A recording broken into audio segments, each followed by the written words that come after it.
Hello, friends, and welcome to the Forum here in Midtown Halifax, the old barn just off of Windsor Street. This is AUS men's hockey featuring the Dalhousie Tigers. Tonight, the Tigers play host to the Acadia Axemen, the number 4 team ranked in the country and the first place team in the standings in the AUS. Thank you so much for being with us. Acadia is on the ice. We're waiting for the Tigers. They are coming off a one-game winning streak, or on a one-game winning streak right now. They beat the Huskies 3-1 on Wednesday. Bobby Nadeau making 42 saves. Early going here, Brandon Glover, the goaltender for Acadia, went to the wrong net. So Wendell Bai had to come down and tell him he was in the wrong net. So an interesting start to this one. Glover will get down there into the proper net. Again, Acadia, they come in, the first place team. They've only lost once, and they have beaten the UNB varsity Reds. Of course, the Reds, always a team that everybody's kind of shocked whenever they lose. Acadia with a victory over the Reds already. Talking to Acadia people before the game, this is a hard-working, industrious Acadia team against a Tigers team that finally got their first win of the year and looking to build on that and get back into the mix for that 6th playoff spot. Tigers, Acadia, coming up on Tigers TV. But first we pause for O Canada.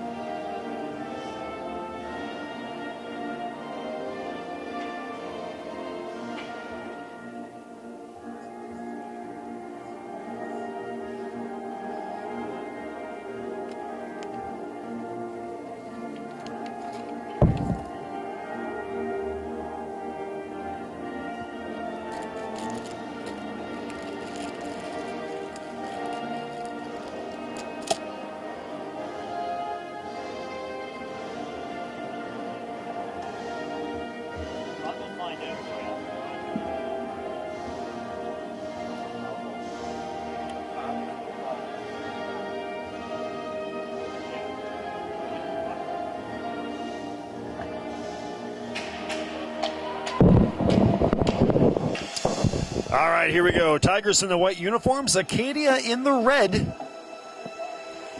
These two schools separated by about an hour in the southern portion of Nova Scotia here. Again, the Tigers coming off that victory over the Huskies, their South End rivals, on Wednesday night. Bobby Nadeau stopped 42 shots that night. Just an incredible game by Bobby, and now getting the night off here for the Tigers. Wendell Bai into the game. So hello out there to Derek. Sure, we'll be hearing from Derek. Make sure you reach out to us, bmcleansports@gmail.com, or bmcleansports on Twitter, bmcleansports on Twitter. Tigers webcast @gmail.com. Here we go. Wigginton, Gaynor to get us started. It's game night in AUS men's hockey from the Forum. Tigers in white, Acadia in red, and a face-off win in the early going here for Acadia. That is Shemus. His first touchdown there for Acadia. He's a newcomer to this program. Some new faces on this Acadia team, intertwined with some players who have been here for a long time as well. Shemus again. Out there on the start with Christopher Owens. He's a former CIS All-Canadian. Too far on the far side there for Axemen. There's Brad McConnell for the Tigers. Back to Plouffe and a hot pass for Francois Gauthier. Gauthier earns himself a start on the top line. So Tiberge, Walsh, and Gauthier, your starting 5 there. Ybanko comes onto the ice. Always great to have Len Hawley in the press box. He's calling the game for Acadia on AVR radio in the Valley. For you Acadia fans who always watch the webcasts, they simulcast There's a great chance for Acadia in front. Wendell Vibe makes his first save.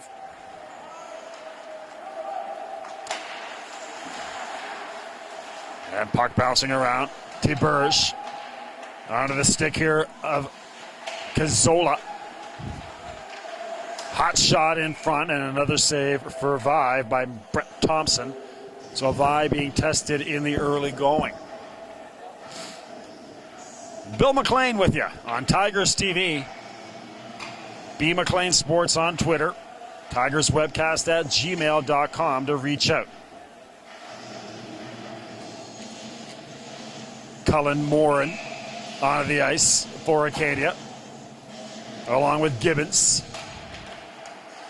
Mike Clark, our first look at Mike, he's a newcomer, and Beaton as well for Acadia. Clark, another shot right on. So Acadia with 4 shots on goal here in the early go. Beaton tries to get out front, can't. Dan Joyce chips it into the neutral zone. Morin can't control. Alex Cote, he scored a goal on Wednesday night.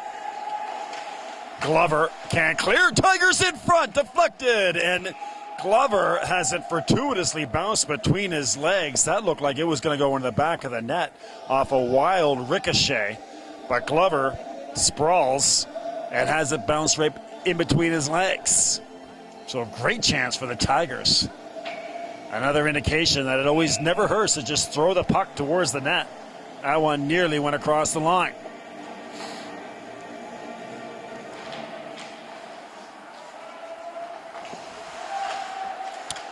Four games on the go tonight in the AUS. We'll try to keep you updated on what's going on around the AUS. Axemen can't control across the red line, and on the near side there's Langen, his first touch taken away by the speedy Anderson into the neutral zone. Dump to the near side corner. Matt English poked it away. Langen, wholesale changes for the Tigers.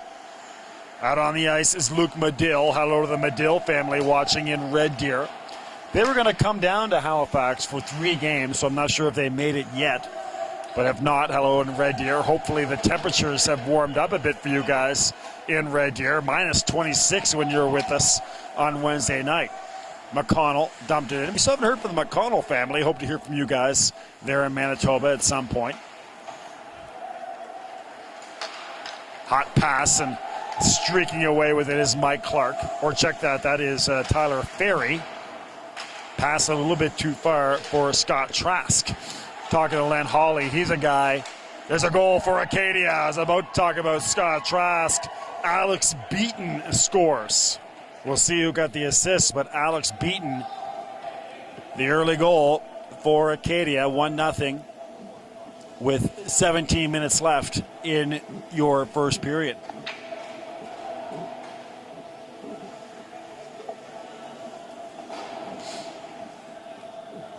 So 1-0 for the Axemen.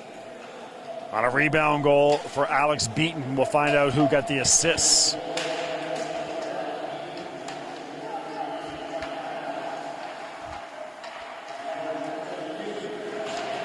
I did hear Tyler Ferry in alone, and a big save by Wendell Vibe.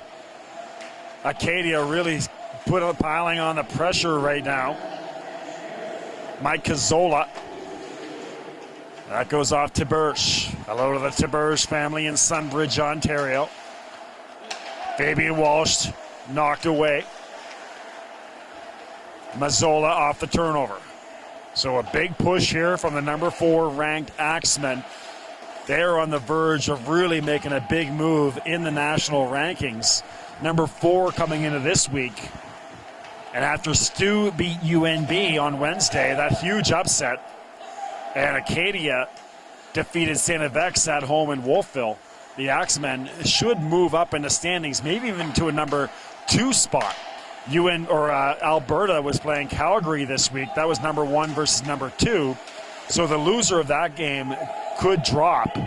And Acadia, if they continue on pace, may find themselves ranked number 2 in the country. Right now, ranked number 4. That's knocked out by Medill. So again, a big night in AUS men's hockey. We'll try to keep you updated on the scores, and make sure you reach out to us, B McLean Sports B McLean Sports on Twitter, and Tigers Webcast at gmail.com. That's been the one that we've been using for 5 years now. Tigers Webcast at gmail.com. Hope to hear from you throughout the game. Comments, opinions, shout-outs. Let us know where you're watching from, who you're cheering from or cheering for. We'd love to hear from you fans in Wolfville. For you Tigers fans not familiar with Wolfville in Nova Scotia, like the Medill family in Red Deer, Wolfville, just a gorgeous town, about an hour outside of Halifax, down in what is called the Annapolis Valley in Nova Scotia.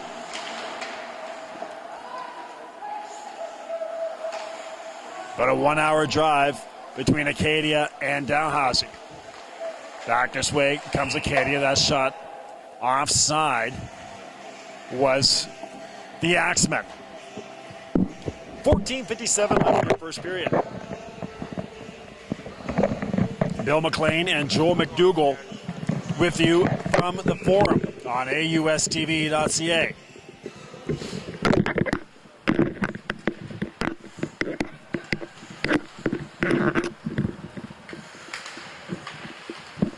There's Pierre-Alexander Bondell, the captain, his first touch. He has been sorely missing in this Tigers lineup, number 89 for Dalhousie. And P.A. Vandell back into the game for the Tigers this season. Joined by Joel McDougall in the broadcast booth. And Joel, a Tigers team coming off a win versus the Huskies, would really like to keep that going, but a good start here for Acadia. Yeah, well, Acadia, obviously, a big win for Dalhousie the other night against the Huskies, but the Axemen have been rolling all season after losing only their second game of the season, have rattled off 8 in a row since then, are 9-1, top of the standings, 4th in the country, so it's going to be another big challenge for the Tigers, but they got to take a lot of positives off a big upset the other night against SMU. Near side, here comes Colin Archer, fighting through. Gaynor trying to go behind the net for Archer, no luck. There's Vondell on the back check. Gaynor again sticks with and gets it back to Leo Jenner. That shot deflected into the seats here at the forums in the middle of Halifax. And Bobby Dedeaux was a storyline on Wednesday night with 42 saves, but Wendell Vi in net tonight, and that's been Wendell Vi, though. He's been a very trusted backup for a few years now to Bobby. Either way, I mean, it's going to be a tough test against a high-octane offense of the Axemen, so he's going to have to be on top of his game once again if the Tigers are going to hope to have a chance here tonight. 14 minutes left in your first period. Behind the net is Chris Owens, the former Maritime Junior Hockey League player, who's been an outstanding addition for Darren Burns and Acadia. McConnell. Great to have Brad back in the lineup again this season, as mentioned on previous games. He suffered from a concussion for most of the last 2 seasons. We got our first penalty of the game. Looks like it's going to be on the aforementioned McConnell of the Tigers. Well, we'll get our first look at this Acadia power play, and word on this Acadia team is that maybe not as offensively gifted as previous squads, but a very hard-working team with a lot of character guys. Just talking to some Acadia people. Maybe so, but they definitely have a good enough mix. I mean, you look at the standings, they got a number of guys in the top in the scoring, so maybe not as high-octane offense as they once had, but a better balance, but still they got enough guys that can put the puck in the net. Acadia coming off that big win against UNB. And then took care of business against Santa Vex on Wednesday in a tough game against the X-Men. Tigers coming off a 3-1 victory over the Huskies. Going into that Wednesday night game, the Huskies were on the cusp of a national rankings. But came out flat against the Tigers. Yeah, again, it's been a bit of a disappointing start this year for the Huskies. You can see they're under 500. Have kind of struggled to kind of find their way. Of course, everybody's expecting a lot out of them to be atop the conference here. But just really hasn't seemed to hit their stride yet early on in the season. So there's Owens moving to the far side. Comes back to Gazzola. Owens in the middle. Shot just deflected wide. That's big Leo Jenner in front for Acadia. Thompson, no luck on that pass, but Cazzola has it here. Thompson, one-timer with Owens, deflected in front. That actually went off a Tiger. It looked like it went off Kendall McInnes. But again, no problem for Wendell Vi. One-timer from Thompson, another save for Vi. Already, Vi has made about 10 or 11 saves here in the early going. Cazzola, back to Owens up top. Helis, our first look at him.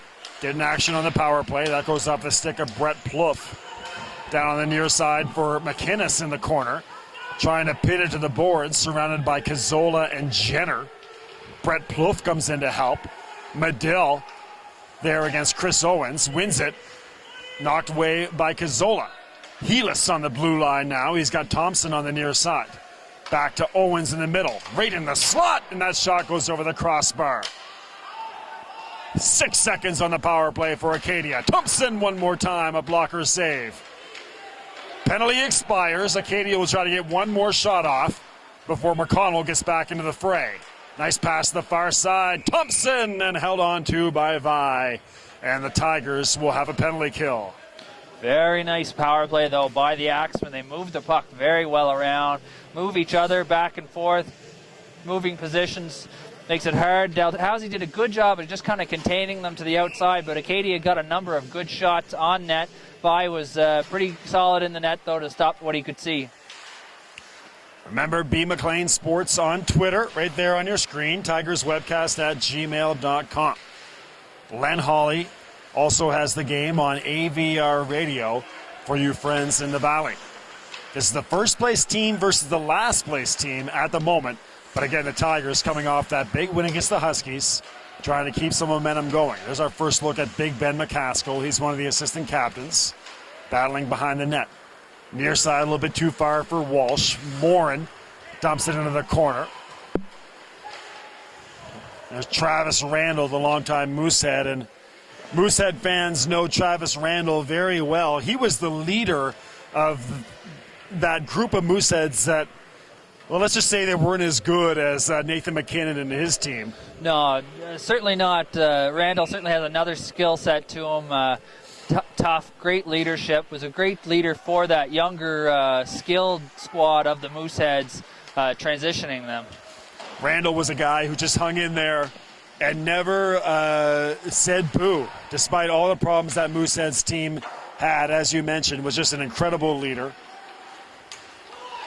And now playing for Acadia, an outstanding character recruit for Darren Burns. Yeah, it's great to see some of those players from the major junior ranks, like the Randalls, another example of great skilled, they're great leaders in the major junior. Maybe not the skill level to get drafted and move up to the next levels in the AHL and that, but to come down to the AUS CIS. Oh, off the crossbar on a nice deflection there. Great chance for Matt English. He was right in there, but no luck for the Tigers.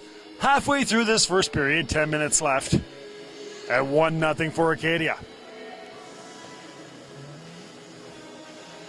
Well, you know, AUS teams are always trying to round out the rosters with these character guys, whether it be really talented Maritime Junior guys or these guys like Travis Randall. Well, I'm just looking over the roster, and I'm just wondering if the Acadia has started to dip in a little touches of the athletic director of Acadia, former coach of Saskatoon Blades, pulling in some guys from the Western Conference out of here. You see guys from Saskatchewan, from Alberta, a little bit more Western flavor to the Axemen. It's so funny, I'll have conversations with people who maybe don't watch AUS hockey, and we always talk about what a well-kept secret it is, and they don't understand that these aren't kids between the ages of 18 and 22 who played high school hockey like the other sports. These are guys who were on the cusp, maybe just one skill away from playing NHL hockey. Yeah, and it's great to see the development that the university level of hockey has taken in the last couple of years. You see guys that they're using it as a little bit more extra development. They're mature players. They're very skilled. And maybe guys just trying to take that next step to get a bit more competitive hockey under their belt. And in some cases, we see Acadia on their first power play, or the Tigers, on their first power play. Here comes P.A. Vandal. He's the captain this year, trying to make an impact in his first game back with Dalhousie. That shot goes off the leg of Brask. Tigers maintain. McCaskill didn't get all of that, and maybe a 2-on-1 developing for Acadia on the far side with Helis. Gets a shot off, and in there causing trouble was Trask, but it'll go over the boards. Your way.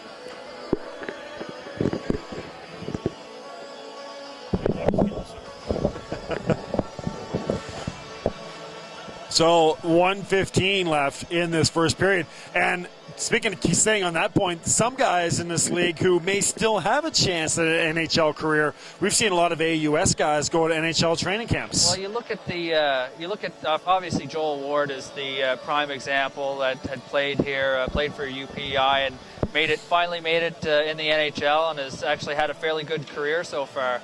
You look at some other guys, Sawyer Hannay, who was on the roster for in the AUS here early on, has moved on to the ECHL to pursue some other attempts. You just see Nick McNeil going to camps in the summer. A lot of guys going to camps. It's becoming that transition league, and it seems to be getting a little bit better every year. Dump down the near side corner. There's Randall. Here comes Langen, the former Woodstock Slammer. He was stellar for that Woodstock team. They've got it here on a hot pass from Francois Gauthier. Moves to the inside. Dumps it off for Andrew Wigginton, the former Metro Marauder and Halifax Lion. Great to see that team prospering down in the valley. Speaking of a connection between these teams, the Metro Marauders, Halifax Lions, Metro Shipbuilders from last year. They are now in the Valley as the Valley Wildcats Maritime Junior A team, and they're having a great time down there. Yeah, absolutely. Great to see. They have some very good young talent there. Got a couple of young guys actually just named to the under-17 Team Atlantic for the World Challenge. Big chance in front there for the Tigers. A shot, and 2 or 3 players hit the ice. I'm not sure if this is on Acadia or the Tigers. I'm assuming Acadia. Actually, I was thinking maybe the Tigers there for McConnell. goaltender interference, I think. Brad McConnell will serve his second penalty. Yeah, just a bit of a schmozzle in front of the net. Maybe Rich Deem maybe not quite taking the attempt to get out of the way quite enough.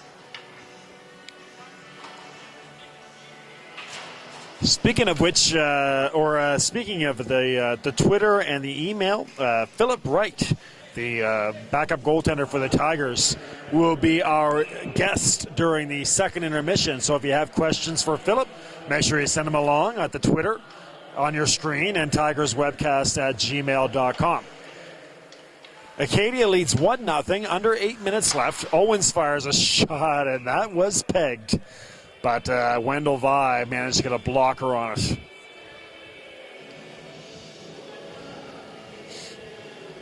Outstanding, goaltending. And for you Acadia fans joining us, and something we've been talking about with the Tigers fans, this is a Tigers team that coming into this period or this game, they've outscored the national champion and the national finalists from last year 6-2.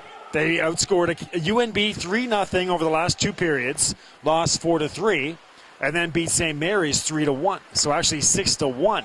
So the Tigers are coming into this on a high. They have completely outplayed UNB and St. Mary's for 5 periods of hockey. Yeah. Can they do this against Acadia? Well, we'll see. Well, it's taken steps, and I mean, Acadia is now right now currently the tops in the conference, but you can never discount UNB and SMU, the perennial top dogs here in the AUS. Anytime you can have strong outings against them, you should be able to play against anybody in the league. As you say, though, it's putting together 60 minutes of hockey, not 40, not 30. And Dalhousie, obviously, some early struggles this season, trying to put it together, trying to grow as a team. And it's good to see if they can take the positives, like you're mentioning, and put a good effort here against Acadia. It'll still be challenging, but that's what they have to try and do, take those positives and move forward. That goes into the boards over there on the far side. 7 minutes left and 1 minute left in this power play for Acadia. Acadia scored in the early going on a goal by Alex Beaton.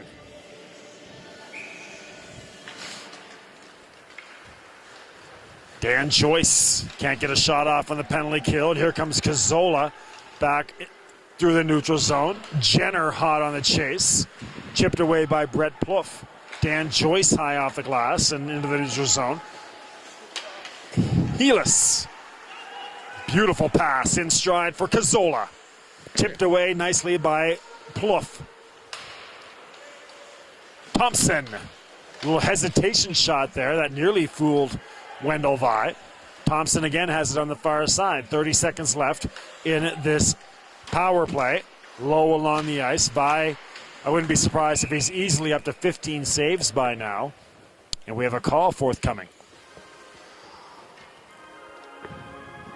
Looks like hooking going against the Axemen here. I think looks like Jenner heading to the box. Just gave a little tug, which I think allowed Acadia to beat the Tigers to that puck and generate a bit of a chance. Wasn't a huge hook, but again, led to a bit of a scoring opportunity, and the refs are going to kind of make that call every time. And we do have emails coming in. This is Joanne Archer. Thank you very much, Joanne. A big shout out to Colin Archer's parents in Airdrie, Alberta, just down the road from Red Deer, and still very cold there. So hello out there, the Archer family. Joining us and cheering for Acadia in cold Alberta. We've had beautiful weather here in the Maritimes. I'm sure people from Ontario and the prairies probably get sick of me saying that, but it really is a stellar fall, early winter for us here in the Maritimes. Newfoundland notwithstanding, all those Travis Randall fans watching in Twillingate, Newfoundland, they had winds of 150 kilometers this week in Twillingate.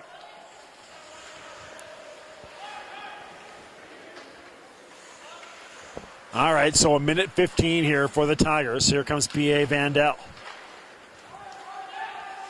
A little bit too far. Gets past Vandell, and this is a Tigers power play that we've done a few games now. It's been spotty at times. Yeah, it just hasn't had necessarily the right flow that you're looking for. The times that they have been successful have been when they've kept it simple, got it in, and gotten it to the net. Just tried to cause a little havoc. I'll see what they try and do here. There's the sniper, Brad McConnell. That goes over the boards as we say hello to Nick Vidito. Thank you, Nick. In Kingston, in the Annapolis Valley, watching and cheering for Acadia.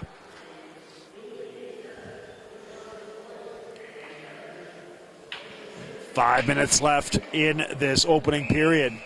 Wigginton out there, along with McConnell and Langen, Vandell and Plouffe. Your Tigers 5, a face-off win for the Tigers. Plouffe, Vandell, McConnell. Plouffe throws it at the net, and Langen got a stick on it, but it goes just wide on the far side. One-timer for McConnell. Another save for Glover.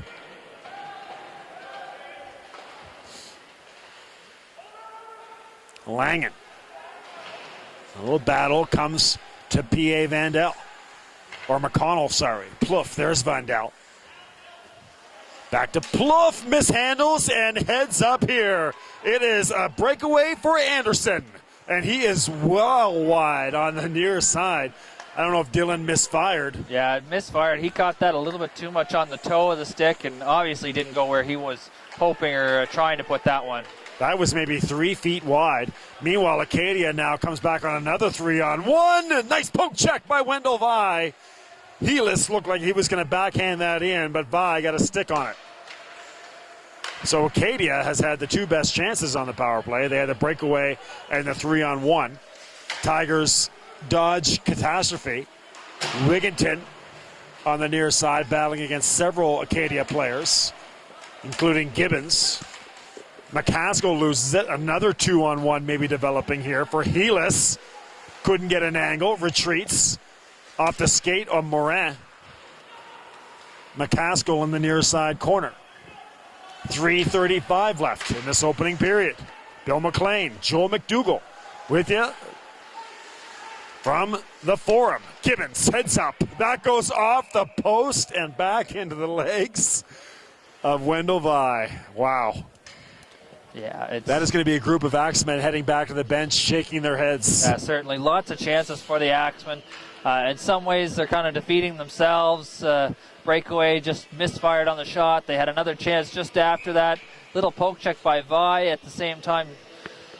Just coming close quite a bit. It only seems like a matter of time before they're going to pot another one here. Now maybe a 3-on-2 for the Tigers, but Medill takes it to the near side. Medill still with, showing some speed, the big defenseman from Red Deer. Medill nearly got the return pass, but no luck. So nearly had our shutout to Red Deer there as Medill. That was a nice burst of speed. I haven't seen Medill do that yet this season. That looked very aggressive in the offensive zone. There's Ivanko, dumped out. Beaten, he's the goal scorer right now. Only 1-0 for Acadia. Number 4 ranked Axemen versus this Tigers team. Got their first win of the game or the season on Wednesday, looking to keep it going. Fabian Walsh.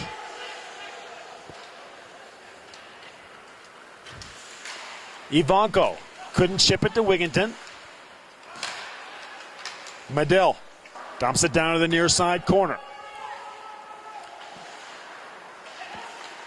Gainer. Too far for Anderson as we say hello to Dan and Judy Anderson, watching and cheering for Dylan.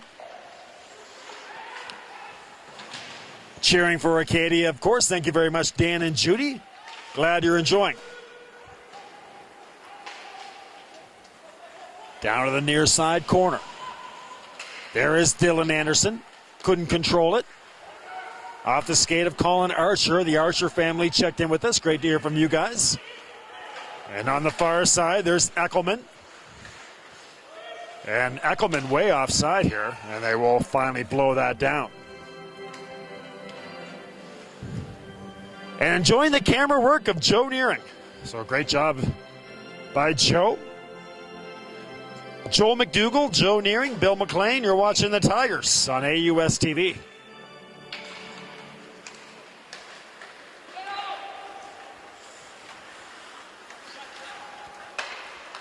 Far side, Vondell, Dan Joyce, and a blocker save by Glover. Joyce, a quick shot there.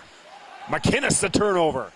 Oh, I thought Kendall should have shot that. Yeah, looking to make a one too many pass. He was in a good shooting spot there. Could have put the puck on the net and had a possible chance. Tip shot there in front. Another big save by Wendell Vi. Maybe 20 saves this period for Wendell. I can't wait to see the stats.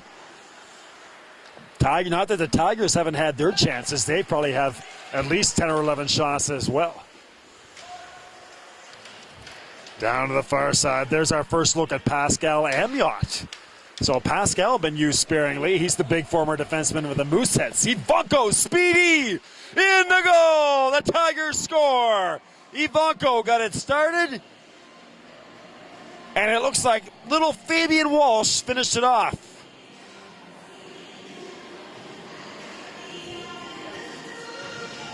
Yeah, great play by Ivanko there. Took the puck across the blue line, was able to put the puck between the defender's legs and beat him wide, drive to the net, and to see Walsh there to pick up the garbage and put it home for the Tigers. And as well, too, with under a minute left, be able to tie up this hockey game before the intermission. 36 seconds left in the period, and the Tigers have their first goal.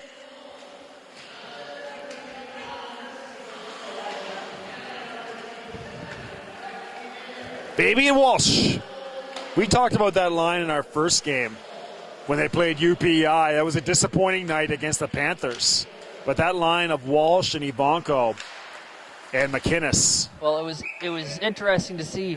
Walsh seemed to have the speed to create a lot offensively, and It was interesting looking at the stats here earlier this afternoon and seeing Vonko second on the team in scoring for the Tigers. When we first saw him, was kind of playing a bit more of that role, depth role for the team earlier on. Now getting a bit more minutes, seems, and producing for the team. Buzzer about to go on a very entertaining first period. 1-1 after one, as we say hello to the Phillips family. Scott Phillips watching in Peterborough, Ontario. Scott, big fan of Acadia. Liam Heelis, the captain, lived with Scott when he was a Peterborough Pete, one of the great names in junior hockey, the Peterborough Petes, and also knows Pat Daly, Brett Tiberge. Great stuff there from Scott Phillips in Peterborough, Ontario.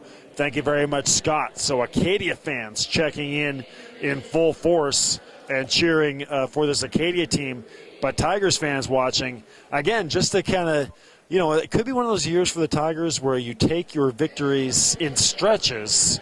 And right now, it's a Tigers team that has played UNB, St. Mary's, and one period through Acadia very, very well. It's just a matter of, as we were talking about earlier, trying to put it all together and be consistent. I mean, that was a period there that the Tigers really got outplayed. They were outshot quite a bit by the Axemen. Able to get a late goal, some good goaltending by Vi to hold them in, to make some saves that he's got to make for them. But they're still, at the same time, a bit lucky to be 1-1 with that late first period goal. But again, they're still in this game. It's all about the results. An Acadia team, again, that comes in here ranked number 4 in the country. I was talking to some Acadia people before the game. This is usually that time of the year over the last few years where Acadia does play very well. It always seems like right around this time of the year, Acadia is playing outstanding hockey, and you're always kind of like, uh-oh, watch out for these Axemen.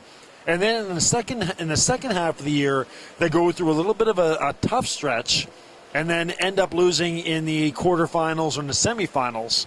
They've really had a hard time breaking through to that next level, but Acadia people really feel like this team is very legitimate. Well, you look at the talent that they have on this roster right now, and the start that they have been off to. Like, you can't discount a good start, whether they do it every year or not. You look at maybe not being able to break through in the semis or the quarterfinals. That's really the nature of the AUS conference, though. There's so many good teams. You have UNB, SMU, which have been on top of the country for a number of years. Acadia is always strong. X is always competitive and strong. So, I mean, once you get down to that final playoffs, it's difficult to make it to the finals and to win the AUS title. So, but certainly early on, it looks like Acadia is going to be right there with UNB. They're already topping them in the standings and have looked strong and consistent. So this could be the year for the Axe. Well, they get some stats here. And not as many shots as I thought. Still a lot of shots, but Acadia 14 shots, Dalhousie 9. So the Acadia outshooting the Tigers by 5.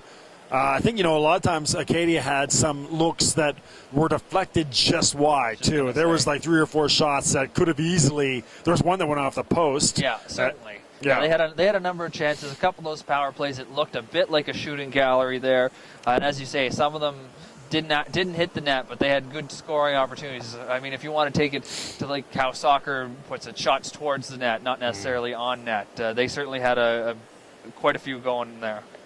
Well, for Acadia at 3:26 of the first period, beaten from Trask and Ferry, and for the Tigers at 19:40, 20 seconds left, Fabian Walsh from Tiberge and Yves Vonko.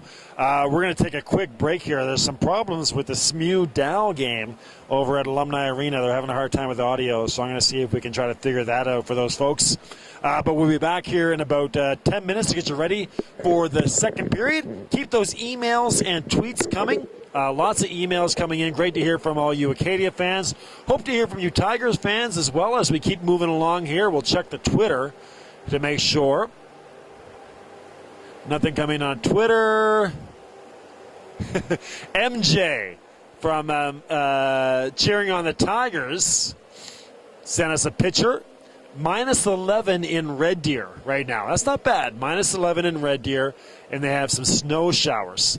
So thank you very much, Megan, for sending that along on Twitter and saying it'll get much worse. So thank you, MJ, on Twitter. All right, let's take a quick break, and we'll be back in 10 minutes. 1-1 here, Tigers and Acadia after 1.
All right, friends, welcome back to the Forum. We're getting ready for second period action. You're watching the Tigers on AUSTV.ca.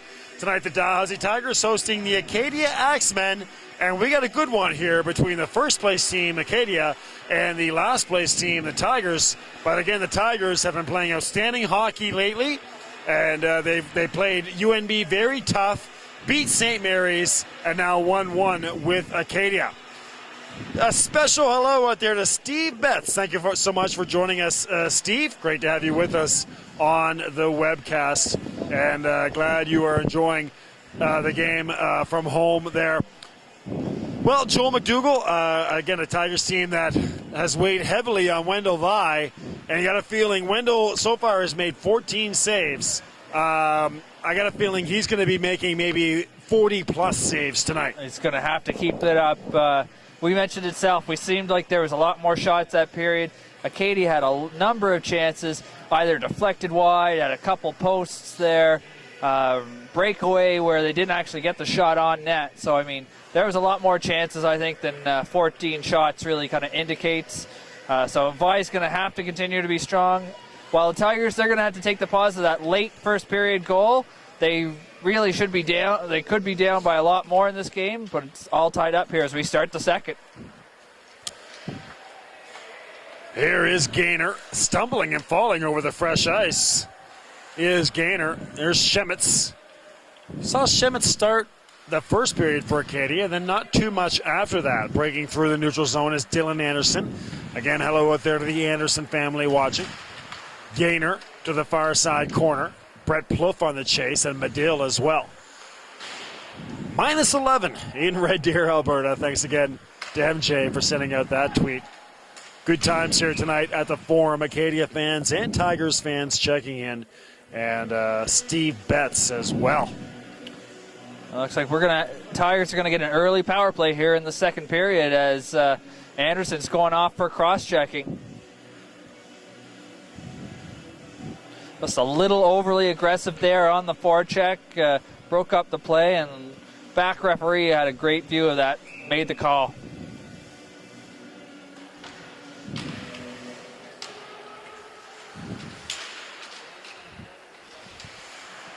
So here's your power play for the Tigers. A Tigers power play that has struggled at times, but been coming on late and no doubt boosted by the addition of P.A. Vondell. Tibersh. Choice. Stick breaks on Ben McCaskill. Oh, my Lord, what a save by Glover. The biggest save of the game for either goalie. Highlight reel save there, coming across with that left pad. So there's your biggest save, and it's Glover. He just absolutely robbed the Tigers. Vandal on the near side.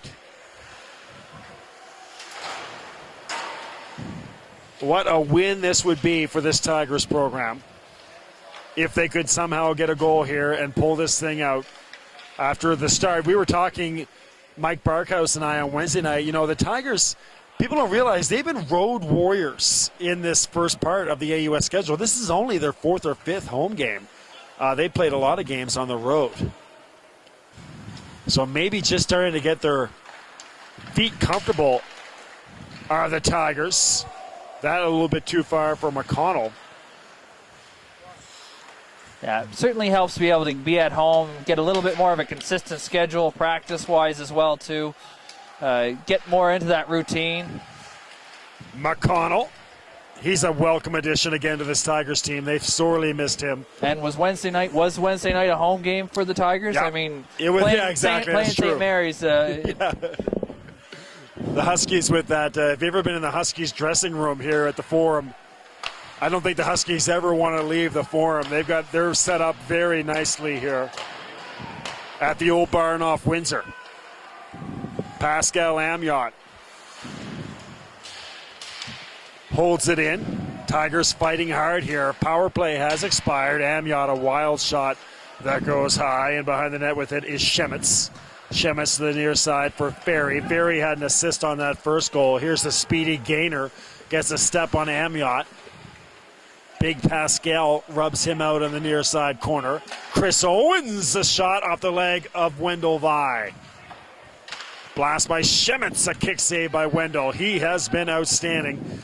And I tell you what, I'm not sure how many shots there have been, but he has been, Wendell has been outstanding. Been very solid. Been very solid in the net, making the saves that he has to, blocking the areas, just not very efficient in his movement so far.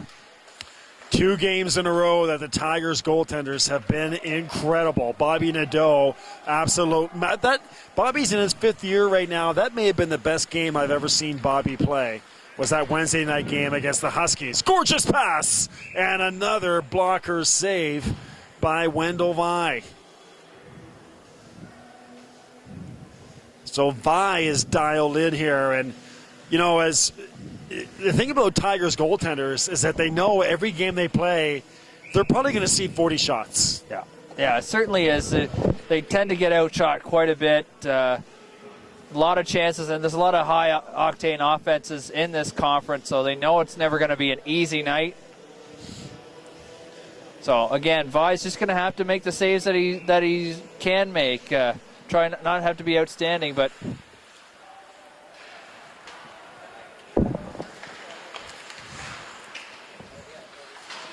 Puck on the far side. Easy save that time for Wendell. Maybe the easiest save he's made tonight. Acadia with another push, and we've seen teams do this in the early going. There's going to be a penalty against the Tigers.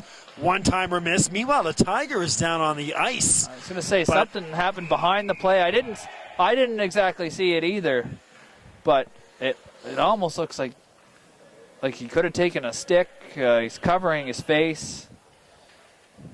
Nobody kind of saw it, though. That's Matt English down on the ice.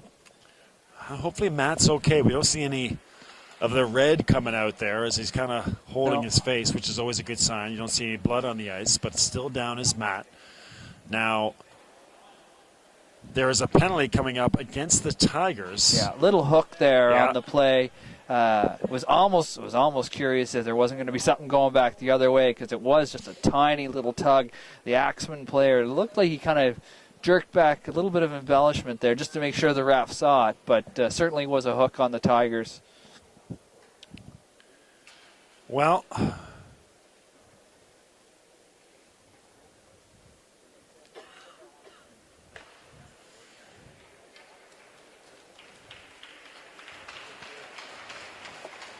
English helped up slowly.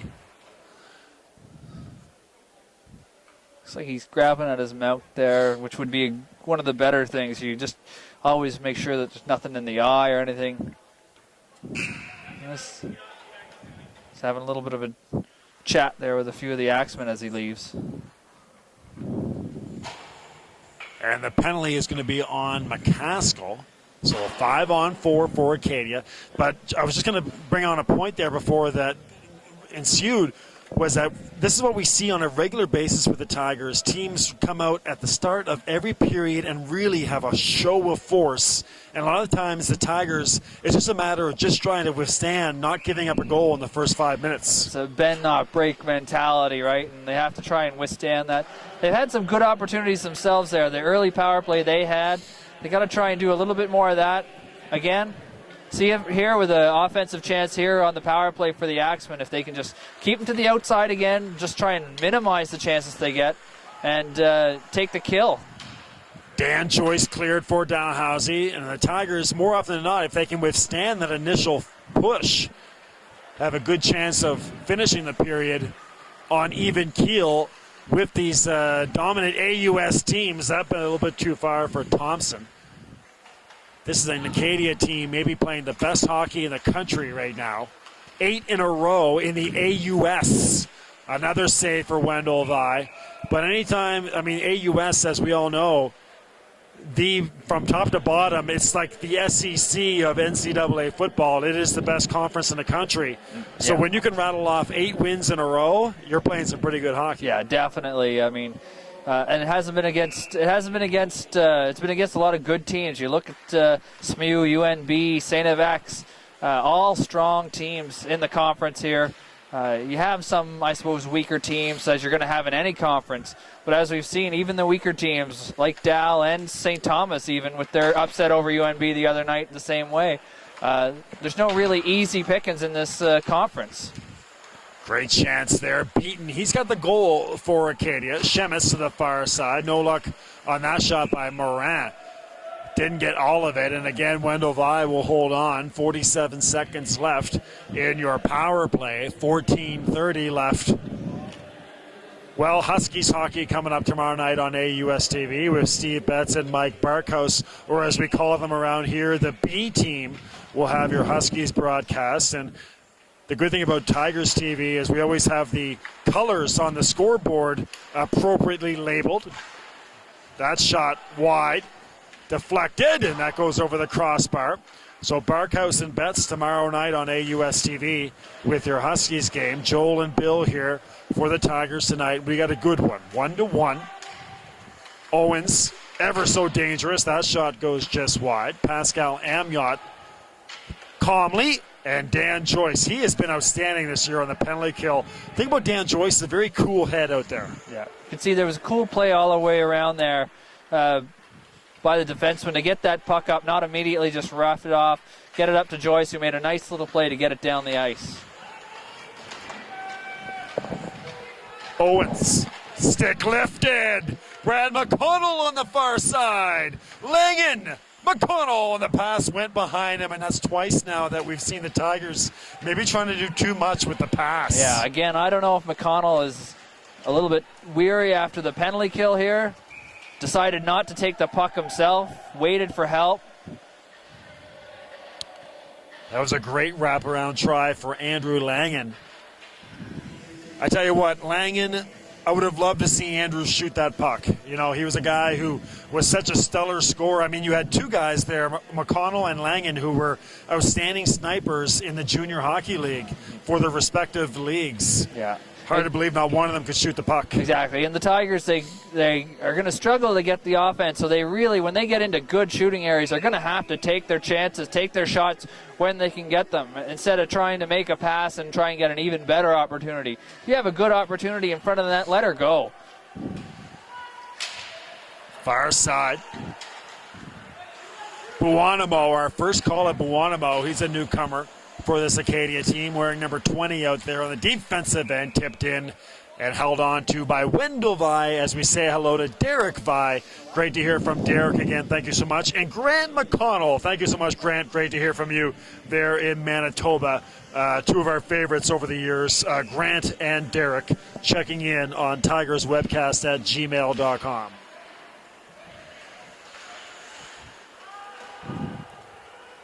Pascal Amyot. Big Ben McCaskill. No luck for Tiberge. Fabian Walsh. Philip Wright is coming up during intermission, so stick around for that. Philip Wright, one of the goaltenders on this Tigers team, will be with us during the second intermission. Archer. Taken away by Morin. That couldn't clear the zone. Amyot, Tiberge, and now again, here we see the Tigers withstood that initial push, and now they're starting to get their game going a little bit. Again. Acadia, yeah. Sorry. No, again, yeah, just trying to get it in and get on the puck, battle hard, and just try and generate some chances. McCaskill. Amyot, too far for Ivanko, actually split his skates and stick, and that'll be an icing on the Tigers.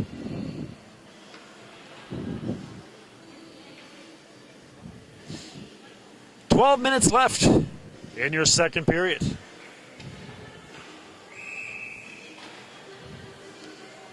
B. McLean Sports on Twitter. Tigers webcast at gmail.com. Hope to hear from you throughout the game. Comments, opinions, shoutouts, questions for Joel. Keep them coming.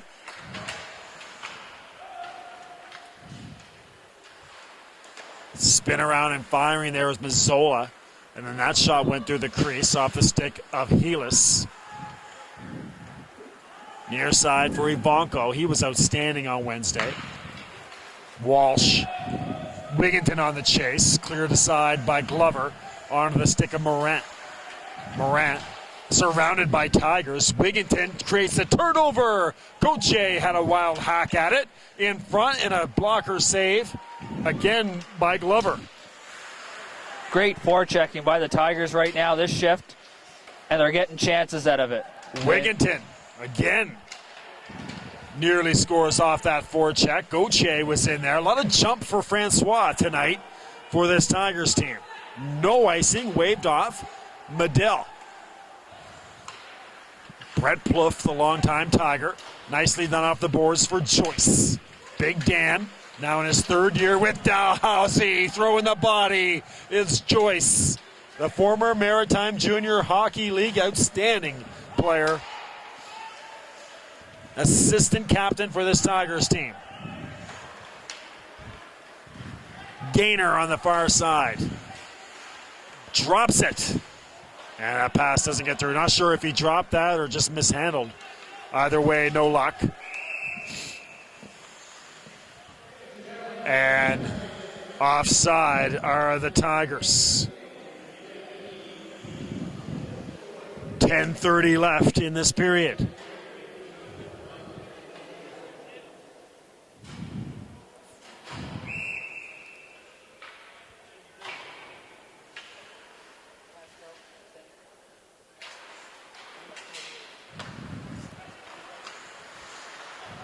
Amiot. McCaskill.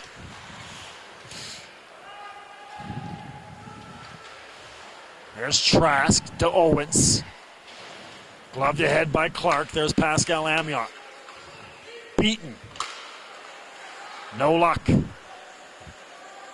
Shemitz. Halfway through this one. Been a dandy from the Forum. Hot pass over there for Trask. Nice back check by Amiot. Ibonko dumps it in. P.A. Vondel is there. Vondel behind the net. No luck for Langen. Clark. Langen turns it over. Creates a turnover, I should say. Vandal couldn't get a pass out in front. And calmly, coolly is Chris Owens to Beaton. Mazzola dumps into the near side corner on the chase. Nicely played by Wendell Vi. Plouffe. Tigers looking very confident right now. Yeah, they're moving the puck a lot better. They've taken up a bit of the physical element. They've been on the body hard, forechecking well the last few minutes, and it's been paying off and getting Acadia a little bit back on their heels and getting a couple pucks to the net. See if they can keep up that intensity, though. Cazzola to the far side. Helis couldn't hook up with him. Tiberge. Walsh off his backhand. Near side behind Tiberge. Nicely done. Nearly got it to Cote, but there was Colin Archer. Archer pinned to the boards by Cote. Walsh. He's the goal scorer for Dalhousie. McCaskill at the red line. Trying to stay on the pressure. Gauthier dumps it in, takes a hit from Trask. Far side there is Travis Randall. We haven't seen Travis in a bit. There's Randall on the far side. Former Halifax Moosehead can't clear the zone. Moosehead's in action tonight, so that's affected the gate considerably. That Moosehead's team, speaking of outstanding hockey, they're playing very well right now as well. Trask. Rolling along real well. Obviously, the getting Drouin back has made them another year where they're going to be competing for the league title. People getting out to see Drouin before he inevitably makes the jump next year. A lot of people shocked he didn't make the jump this year. Have to say, I was kind of in the camp expecting to kind of see him come back again, just to get a little bigger. It was going to be tough for him to crack a top 6 role in Tampa, and another year of development wouldn't hurt him at all. Gaynor can't get it back to Morin. High off the glass. Tyler Ferry couldn't bring it down. Gaynor battling there against McCaskill. Dan Joyce looked like he chipped over his own feet.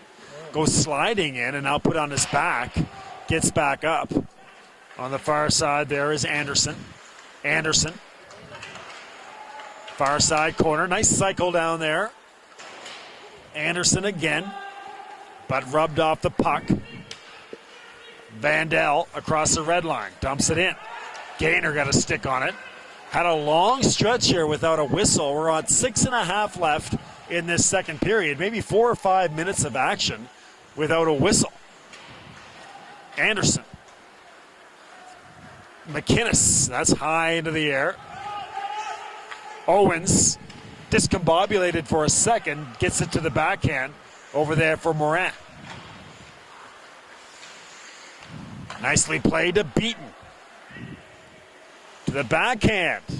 Neither goaltender has seen a shot in a while, and that was a soft shot that Wendell Vai had no problem with. Wow, that was a long stretch. A long stretch of interesting, sustained play there. As you said, there wasn't a whole lot of shots on net, but it was back and forth in the corners.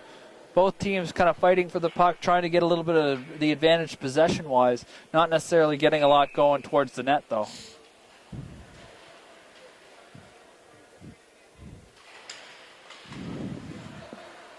For you Tigers women's hockey fans trying to watch the Huskies and Tigers women's game, they just had their power blow. So the power blew on the webcast. That is why they are not broadcasting from the Alumni Arena for the Huskies and Tigers women's game. So stick with them. Hopefully they'll have that fixed soon. If you're joining us, welcome to the forum. 1-1 here with 5.5 left. Acadia, gorgeous goal. And finished on the far side by Brett Thompson. Tic-tac-toe. And the number 4 team in the country have a 2-1 lead. Yeah, nice shot by Thompson to finish off that play, get that puck upstairs in a hurry. No chance for Vi coming across the net to stop that one as he put that right under the bar. No hesitation.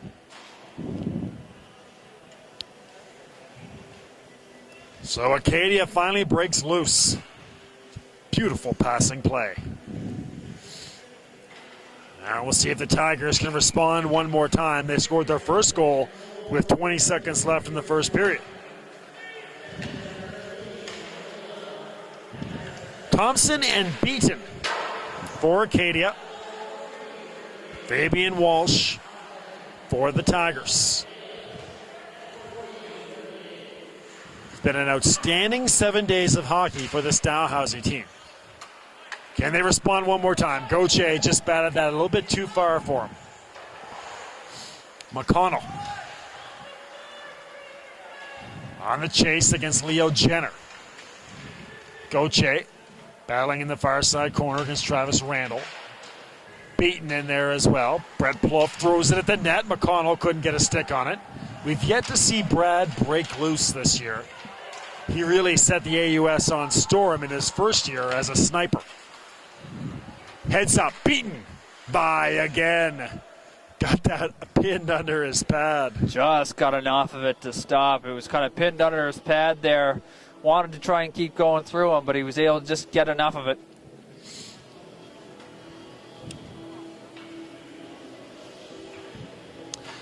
The Tommies and the Panthers are tied 1-1 right now. And that's an interesting storyline for the Tigers. The development of St. Thomas this year. You know, in years past, we've always said, if the Tigers are going to make the playoffs, who are they going to take a spot from that top 6? Well, now you also throw St. Thomas into the mix. Yeah, you look at St. Thomas has just been able to pick up a few wins this year already. Obviously, Wednesday night, the big upset over UNB. And that's, again, the conference just getting that much more competitive. And a team like Dal that's been fighting to try and get into that top playoff spot, which they were kind of looked at as the next in line to make that jump. Well, they were in line for a couple years there, and now other teams are starting to line up and say, hey, it's our turn. Morin Shot right on. Wendell saw it the whole way, and this is a game that if Vi sees the puck, he's likely going to make the save. He's been outstanding. Well, 1-1 as mentioned. PEI, UPEI, and St. Thomas trying to get some more scores from you here at the Forum. 2-1, 3:38 left in your second period.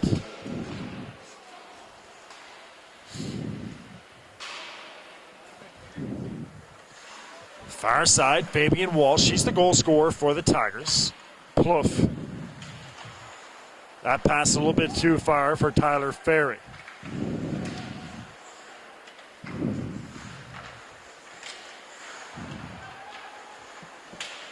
Far side corner, Trask, and we saw that as soon as Plouffe hit him, he's going to get a talking to with Ferry, but you knew that was coming. It's going to be a penalty on Plouffe for the hit from behind.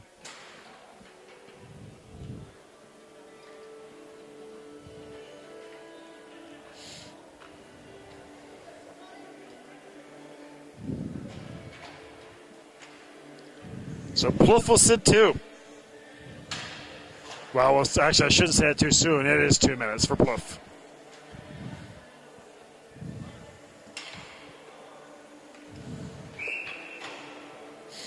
UNB leading 4-1 in their game against Moncton.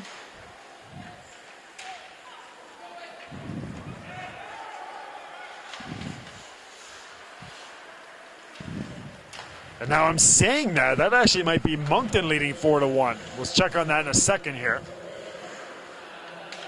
Here's your power play for Acadia. Chris Owens on the near side. Into the middle, tipped in front by 2 big saves. Helis gets it back to Thompson, who scored that last goal. Thompson for Helis. Chris Owens thrown at the net. No luck for Thompson. Gets past Owens and all the way back into the Acadia zone. Jenner's causing a lot of trouble down low there for the Tigers. Such a big body. They just can't really move him out of that net. They're hacking and whacking at him. Just can't seem to get him out of there, and he's just right in front of Wendell Vi. Shot goes just wide by Cazzola. It is UNB 4-1 over Moncton right now. Hot shot again by just so smooth tonight. Had no problem on that save. Poor clearing attempt there by the Tigers. Really had a wide open chance to clear that and didn't do it. Owens goes off the skate of Dan Joyce.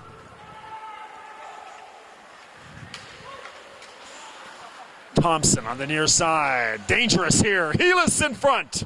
Cleared away by McInnes. Thompson, he's got his tail up. Runs out of an angle, and we're going to have a penalty on Acadia, looks like. Looks like Anderson in front, maybe. Or was it Mazzola? Or Cazzola, sorry. It is Cazzola. Looks that way. You hate to do that, take a penalty there up while you have the power play in the offensive zone. All I can say is Cazzola, I think, may not have been appreciating the attention he was getting from the Dal defense. I watched earlier on in that power play Jenner take the hacks and whacks there. He just stood there and kind of absorbed all of it. Didn't really respond back. Cazzola maybe not so responsible. For you Tigers fans of all sports, the women's basketball team beat UPEI 77-76. That's a big win for Anna Stamberger. And the Tigers women's team, UPEI, very much improved this season. So Stamberger and the Tigers go over to Charlottetown and get a win. Here's Acadia, or the Tigers, trying to set up on their power play. Again, this is the point where the Tigers scored in the first period, scored with 20 seconds left. They have 1 minute left in the period, 1:30 left on the power play. Tiberge and McCaskill. Down to the near side corner. A blade goes flying towards Glover. So it's an Acadia player without a stick. Gainer. So basically a 5-on-3 right now for the Tigers in the waning moments of this second period. Not sure if that shot got through. McCaskill. Oh, got to have more to the net. McCaskill there with time to shoot. Nobody in front of the net, off to the wings. Incredible opportunity for the Tigers. Acadia does have 4 players with a stick out there now, and there's only 10 seconds left in the period. So barring one Bobby Orr type rush here, this probably is going to do it for the Tigers. That actually might be icing. It will be. So 2 seconds left, and Acadia can run this one out.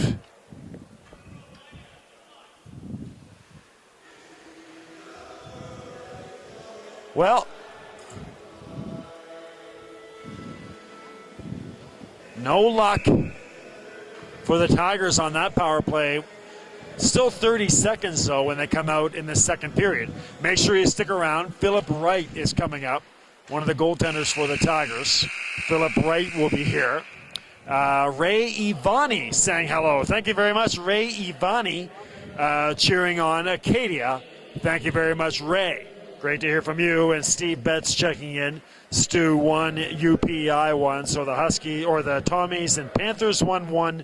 UNB leads Moncton 4-1 on your Friday night hockey here in Halifax at the Forum. The Tigers trailing Acadia 2-1. Well, pretty much what we've seen a lot this year. Acadia really put the pressure on early. Tigers responded, but that was a gorgeous goal for Acadia. Wow, absolutely. Finishing off a nice passing play there. Was able to get the puck up in a hurry, having Vi come across the net from right to left. No chance that he was going to be able to really, would have been a spectacular play to try and make that save. Put it up top, out of his reach in a hurry. But a good period as well, too, by the Tigers. They did, as you say, show a little pushback there. When they started skating and forward checking, had a little bit more physical nature to their play. They started to turn the puck over in the Axemen zone a little bit and had a pretty good chances there. Well, you were saying at one point there, the Tigers really, for about 5 or 6 minutes, looked very crisp. Mm-hmm. Yeah, certainly they were playing the best flow I'd seen from the Tigers in the year. So still working on their audio issues there for the Tigers and Huskies women's hockey game. Hopefully they can get that fixed for all you friends joining us who are watching that. Tigers and the Huskies at Alumni here at the Forum. It's 2-1 for Acadia. But again, Wendell, the storyline for the Tigers and, the storyline dating, we're going to talk to Philip Wright here, one of the goaltenders.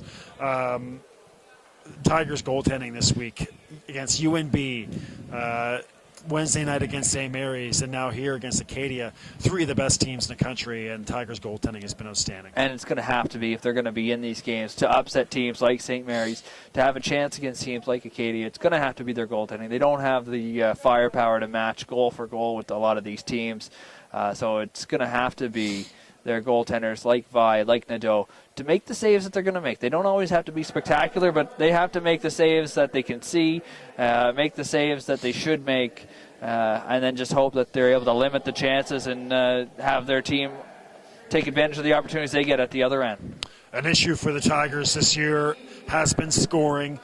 What can the Tigers do to try to create some more goals? I think what we got to see is we got to see them take advantage of the opportunities they get. We've seen a number of opportunities where they've tried to make that extra pass. McConnell had that streaking down the far side earlier, waited for support rather than going to the net and taking the shot. And as well, too, he passed it off, and then guy in the slot decided not to take the shot, tried to get it back to McConnell. They end up making 2-3 passes and not getting the shot on the net.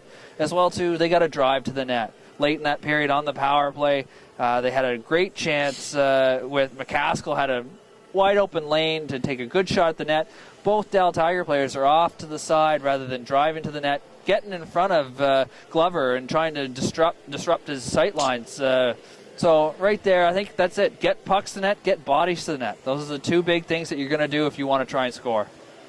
Joel McDougall, you can follow him on Twitter, highly_touted. That's highly_touted to follow Joel on Twitter. You can reach us on the email and the tweet here on the broadcast. B. McLean Sports on Twitter. TigersWebcast@gmail.com. Tweet or email us here right away, and you can ask questions for Philip Wright. Philip Wright, the outstanding, one of the outstanding goaltenders here for the Tigers, coming up. So Philip Wright coming up here in a second on Tigers TV. Stick around for that.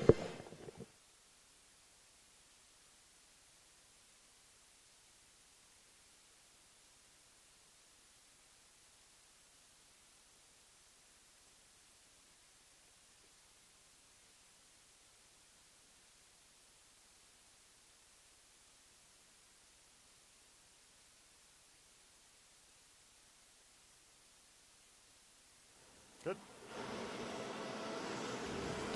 All right, here with Philip Wright of the Dalhousie Tigers. Philip, we were just talking about on the webcast. Of course, you're one of the goaltenders here with the Tigers. We were just talking with Joel about the goaltending for the Tigers has just become a major storyline here the last couple weeks. Yeah, I mean, as you can see out there tonight, Wendell's playing a fantastic game. He's playing his game, and he's keeping us in it. Bobby had a fantastic game on Wednesday night as well last weekend up in UNB. So, yeah, the goaltending's been really good lately. One of the things with the Tigers is you're always going to see a lot of shots. You've been called upon in past to play to start for this Tigers team due to injuries and other reasons. Talk about what it's like to go into a game and know that you're probably going to see about 40 shots. I think it's something that goalies look forward to. Wendell's thriving on it a little bit, and you see when Bobby gets in the zone with a lot of work, he's fantastic. It's always nice to get a lot of work. Goalies typically love it, and it helps you stay in the game, and you just love to you love the feeling of keeping the guys in it. This Tigers team tonight, last week they nearly came back on UNB, had the win against the Huskies, playing Acadia tough. Been a good week for the Tigers. Yeah, we're happy with the way we're playing. We finally got that win on Wednesday. We're going to try to keep rolling off it, and so far tonight we generated a few really quality scoring chances. So hopefully a few more of those can come in the third, and we can put one in. What's the key for Dalhousie when they're playing really good hockey? I think we're workers. I mean, we gotta work. It's all about working the other team and really digging down to get that goal. And I think if we keep working, the goals are going to come, and so will the victories. Your second year here at the Forum, we were talking before the game about how special the DMA was and how it's been a rough transition. How is the team adapting now to their second year here at the Forum? Well, we got a great dressing room downstairs, so we're really happy about that, and the guys have got the travel figured out to and from the rink. So I think it's not really a huge issue as far as us. We're here to play, and once we step on the ice, doesn't matter where we're at. We're going to play a game, whether it's here, or it's on the road, or if it was at the DMA. So I think we're adjusting well, and we're going to get this place filled up come playoff time. How has been your Dalhousie experience? Now you've a few years now with the Tigers. What's been your experience with Dal? It's been awesome. I couldn't be happier to be a Tiger. I'm in my third year now. Enjoy every day with the fellas, and really starting to enjoy my program that I'm in. I'm doing a major in entrepreneurship, so I'm just looking forward to this year and the years to come. How hard is it in the AUS Men's Hockey Conference? We were just talking about, Acadia has won 8 games in a row in this conference. Hard to believe. Like, how difficult is it to play night in and night out in this league? You have to show up every night. If you don't show up every night, you could get embarrassed. The league is very tight, top to bottom. There's not much between the teams, but you really do have to show up to play. And I think we have tonight. I mean, Acadia is the top of the league, and we're sticking right with them, and we're going to try to make a push here in the third. Talk about head coach Chris Donnelly. What has he done this year to try to keep guys focused and on task? Well, I think he.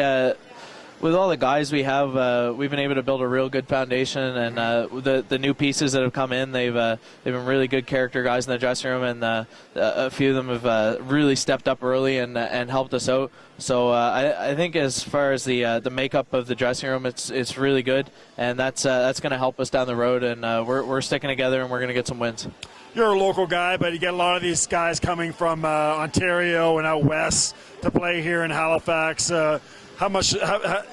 what are their thoughts on Halifax and this whole Atlantic experience? Everyone loves the city. I mean, it's a great city to be in. It's a great community. There really isn't many bad things to say. They don't like the rain so much. It's been raining a lot, but I keep telling them you should be here in the summer. You'd be here in the summer, you wouldn't say that. So. All right, so what are the Tigers going to do here in the third period to get back? We were saying it seems like the big key for the Tigers is just to withstand those initial 4 or 5 minutes. It seems like every team just tries to bury the Tigers in the first 4 or 5 minutes, so it's key to them to kind of withstand that initial push. Yeah, and with Wendell back there tonight playing his game, I think we'll be okay with that. We just got to capitalize on our opportunities. We've had a lot of good chances, a couple big saves from their goalie, but at the end of the day, we're going to keep working. We're going to work hard for 20 minutes, and we're going to try to tie this thing up and win the game. Man, Bobby made 42 saves on Wednesday night, and Wendell, he is locked in tonight. Yeah, when he plays his game, he's a real calm goaltender. He makes it look easy, and that's just what we need. There's no panic back there with Wendell, he's showing it out there. Third-year goaltender of the Dalhousie Tigers, Philip Wright. Thank you, sir. Thanks a lot for having me. Good luck the rest of the year. Thank you. Okay, Philip Wright.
All right, friends, welcome back to the Forum. We're getting ready for the third period. You're watching the Dalhousie Tigers on AUS TV. Tonight, the Tigers hosting the Acadia Axemen, the number 4 ranked team in the country.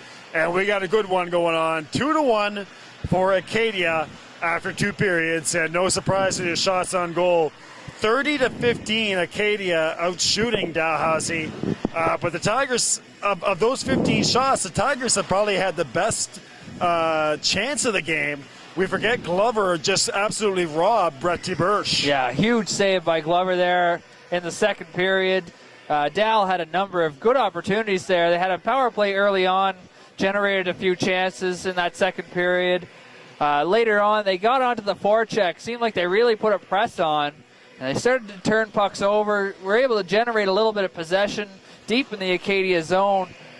Just didn't sustain it. Weren't able to sustain it the whole period, and obviously the Axemen with the goal in the second period to put themselves ahead. Here we go with our second period, or a third period, sorry. Change that on our screen here. There we go. Thanks to Derek Vi, a question for Philip Wright. I'll tell Phil that later. The curly hair that Phil's got going on right now. And but Philip did give us the breakdown of what he's thought of the Tigers' play so far. So thanks to Derek for that. TigersWebcast@gmail.com. Tigers did start this period on the power play, but that is set to expire here. And we're back to 5-on-5 hockey with the Tigers trailing by a goal. And, I mean, which goaltender do you want to be? Do you want to be that goaltender that's seeing 30 shots and you can get into that good groove? Or that goaltender that isn't seeing as many shots, but you got to keep yourself focused to make that big save? I suppose it's, I guess it's a bit of a catch-22. You often hear that that's what they want. You want to have to be a little bit busy. I imagine Vi would probably say that he doesn't necessarily have to be 30 shots through 2 periods busy. And there's been a lot of shots that have been wide by the Axemen as they've been trying to pick corners and deflect things as well. So he's had a lot more rubber thrown at him than just 30 shots versus Glover that's seen now 15 shots through 2 periods. So I don't know. I've never been a goaltender, so I can not really say. I'd always expect, you know what, I don't want to see as much all that shot, but that's what they always say. You want to see a lot of rubber. You want to feel the puck, get a good feel for it. So. Well, during intermission, Philip Wright said, you know, as a goaltender, you want to see as much rubber as possible. And that's the thing about these guys, too. We talked about earlier, it's not like these are high school kids. These are guys who have played major junior hockey. They maybe have just been one missing ingredient away from playing NHL hockey. So they like to see as much action as possible. Yeah, certainly. Same time, too, you know, if you're seeing a lot of action, your team isn't playing in the offensive zone, and you don't have a great chance to win. So that's that catch-22 to a goaltender that wants to be busy. 3-on-2 back this way comes Acadia. If they hurry, they'll dump it in, and Wendell Vi will hold on. And we'll have a face-off to the glove-hand side of Wendell. So B. McLean Sports on Twitter and TigersWebcast@gmail.com. Again, not too late to reach out to us and check in with your comments, questions, and shout-outs. Let us know where you're watching from. Face-off win for the Tigers. Nice play. Here comes Tiberge. 2-on-1 with Walsh. Hustling back is Anderson. He'll influence the play. And a goal for the Tigers. Tiberge throws it at the net, and it goes off the skate of an Acadia player and gets behind Glover. Yeah, I think it went off the skate of Anderson by the looks of it, just by the look on his face as well, too, as he skates back to center ice, not happy with himself. After making a great back check to break up a 2-on-1. Smart play by Tiberge, though. As we say, get pucks to the net, and you never know what can happen. They get a nice bounce off the Acadia Axemen defender, and we got a tie hockey game. Brett Tiberge. Well, how's that for justice? Tiberge got absolutely robbed on what should have been a goal. Let's also give credit to Avanko, who started that play back in the defensive zone with a neat little chip up to the forwards to break that 2-on-1 in the first place. Just making sure that was Tiberge. It is Tiberge, your announced goal scorer. So Tiberge gets robbed and then throws it at the net. And a beautifully done play for the Tigers from breakout to finish. And here comes Acadia now looking to respond. The number 4 team in the country, first place in the AUS. They have won 8 games in a row. But the Tigers playing their best hockey of the year as well. So you could look at it as first versus last, or you could look at 2 AUS teams playing their best hockey of the year. Yeah, we're getting close to that midway point of the season. We're still a little bit early on, 10 games in. Teams are still kind of trying to find themselves as well. So maybe some of them are just taking a little longer to adjust. Obviously, the Axemen have been strong from the get-go. Now Tigers are just starting to hit their stride a little bit. So the Tigers tie it up. Whoa, that was clearly offside. I don't know how the linesman missed that. Acadia Axemen was in the center of the ice, about 4 feet in the zone before the puck is. And now what do we have a call? A penalty coming up here. Gaynor broke in alone in the midst of all that. And another save by Wendell Vi. And I think the penalty is on the Tigers with Pascal Amyant. Oh, that's a horrible turn of play there. That play should have ended about 30, 40 seconds before that. It was clearly offside. I don't know exactly how the linesman missed the guy in the middle of the ice.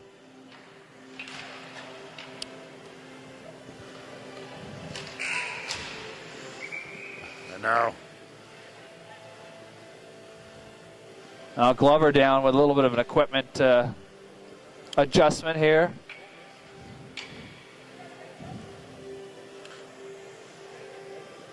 trying to check your out-of-town scoreboard here.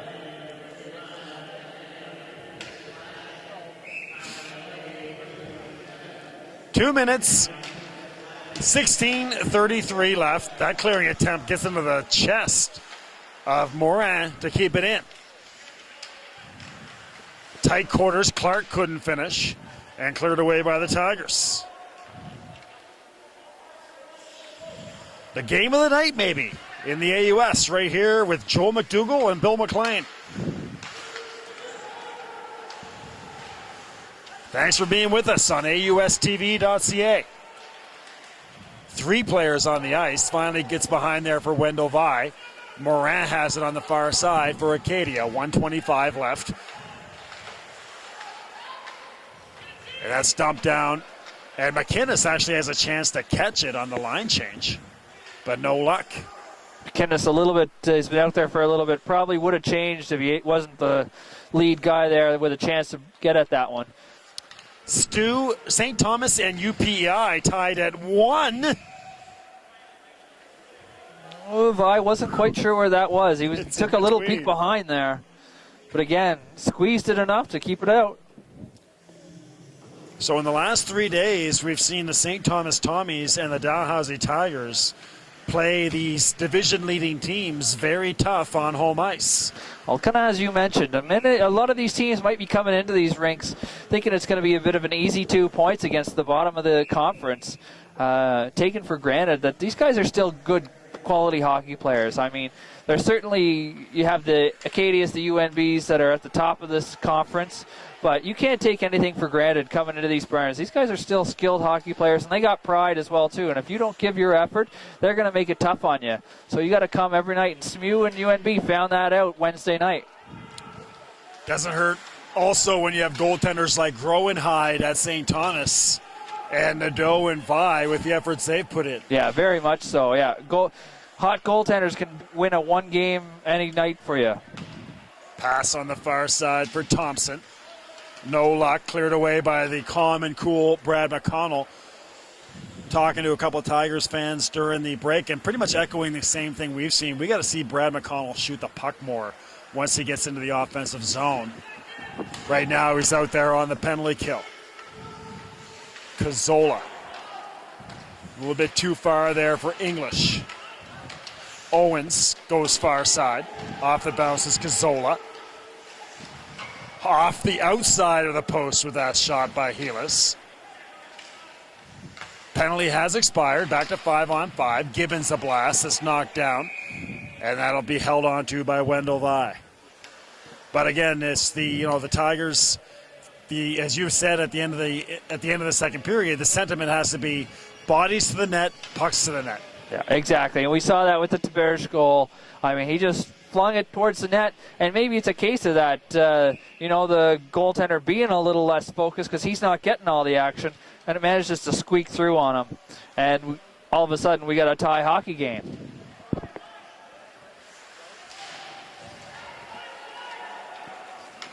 To the backhand there of Gauthier. Gauthier dumps it in. Gibbons battling against Francois. Near side, Travis Randall. Here come the Acadia. Barry out there with Trask. No luck for Trask, and here comes the Tigers with Vandal. Dumps it in. Tricky bounce there. Glover, no problem.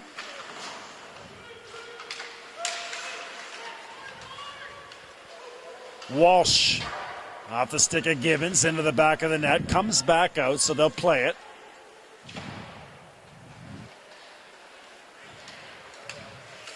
Morant bouncing around and onto the stick now of Medill.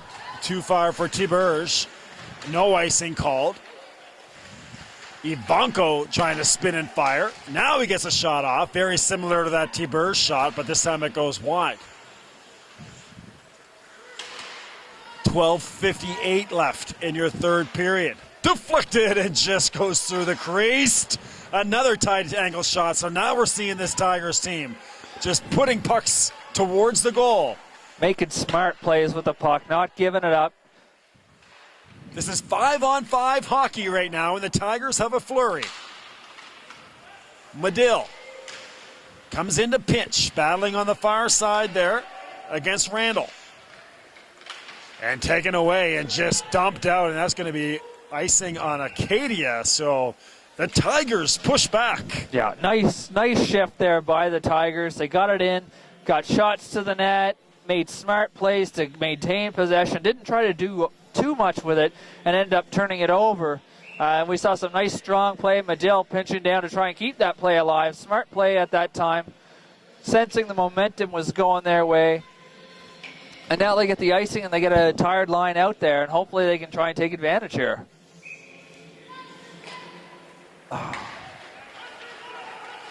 Dumped out by Acadia after the face-off win. McConnell and Big Andrew Wigginton. Wigginton on the chase. Should also mention Wigginton. I mentioned his Maritime Junior service. He played on that Mooseheads team as well. Did Andrew? Shot to the near side by Beaton. He scored the first goal of the game. Archer steps right into the slot. Rebound. Beaton. It goes off the skate of Anderson. Anderson just battling McCaskill right now in front. Archer again throws it there. Off the stick of Beaton. Acadia now responding to that Tigers push. Archer throws it at the net. A blocker save by Vi. 11:35 left. And cleared away by McConnell. English and McConnell battling there. So here's the Acadia. That pass by Jenner goes beyond the blue line. And that gives Cote a chance on the far side. Cote put down nicely by Colin Archer. And now Acadia, they've got their tails up. Cazzola. A shot deflected over top of the net. Boards, I should say. So strong response back by the Axemen there. Come back after some nice play there by the Tigers. Then Axemen are able to get it back down, sustain a little pressure. Again, though, the Tigers managed to keep them to the outside. Battle when the puck got in the middle. They were able to swipe it back to the outside. Nothing really got too close. A goal for Acadia. And it looks like it's Owens and Cazzola. Chris Owens with the shot, and I think Cazzola got a stick on it. They looked at each other after the goal. We'll wait to see. Yeah, Cazzola definitely got a stick on that. Nice little tip. Found the left corner, low left corner on Vi. Really didn't have much of a chance on it as that got directed tight in on him. So 3-2 for Acadia.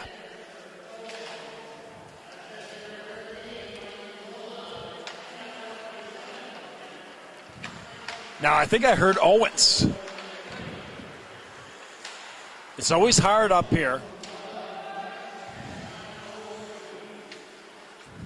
It's always hard up here in the broadcast booth to hear Bruce Hartland. I went a little bit more by the Acadia themselves, as Cazzola was the first to go through the line there for congratulations over at the bench. That's usually reserved to the goal scorer, so at least Cazzola thought, we'll see if maybe that gets changed if it was. Well, for Acadia fans right now, they're just happy to have that third goal. John Robb checking in on Twitter. No problem, John. B. McLean Sports on Twitter. Tigerswebcast at gmail.com. Joe, Joel, and Bill here from the forum. The game of the night, maybe. Although I'm sure in St. Thomas, they got a pretty good one with the Cowboys and the Tommies. Ivanko off the outside of the net. McCaskill. Tiberge taken away, and there's Ferry for Beaton on the near side. Too far for Ferry. McCaskill on the chase. Trask. Nobody home on the pass. McCaskill, or Tiberge, takes over. Fabian Walsh into open space in the middle. Gains the red line, dumps it in, steered aside by Glover. Big Leo Jenner. Anderson. Goes off the shin pad of Plouffe. Medill behind the net with it. Medill breaks free on the far side and dumps it in, but gloved down nicely by Jenner. Over to Archer. And just out past Eckelman. Gauthier off the board, so we're seeing some neutral zone hockey now. Under 9 minutes left. Brett Plouffe. Pass too hot for Langen. Gets it off the deflection from Vandal. They'll change. Back on the ice comes McCaskill and Wigginton right in there on the forecheck. Nicely done by Cazzola. Hot shot that goes just wide from Thompson. Brad McConnell on the near side. Wigginton. And that just got over the line before Matt English touched it. 8:19 left in the third period. The Tigers on AUS TV losing 3-2 to Acadia.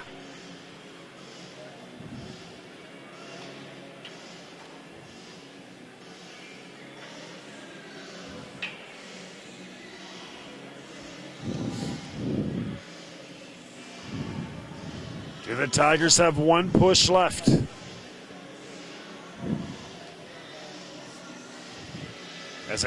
Hasn't been a huge issue tonight, the moorings here at the Forum. It was a big issue on Wednesday night against the Huskies, but so far so good. Face off just outside the Acadia zone. Down to the far side corner. And over the boards in the Tigers zone. UNB now leads Moncton 5-1 in Fredericton. You got to expect that UNB want to prove something after losing that game to St. Thomas the other night. That might just be what gets the attention of the top end of the AUS. When you start getting those upsets like we had Wednesday night, they'll maybe stop taking for granted. Well, check that. I'm behind 7-1. UNB leads Moncton. So a big show of force by the Reds. The national champs. Trying to show that that Wednesday loss to Stu was just an anomaly. One of the great tweets I saw this week, and no offense at all to St. Thomas Tommies or the Tommies Nation or the effort, but one of the great tweets as that game came out was the joke that nobody beats the Tommies 37 times in a row. The Reds had beaten the Tommies 36 times in a row for the Tommies won. You got to be able to laugh at yourself. And here could be the chance for the Tigers to get back to level in this game as they're going to go to the power play here.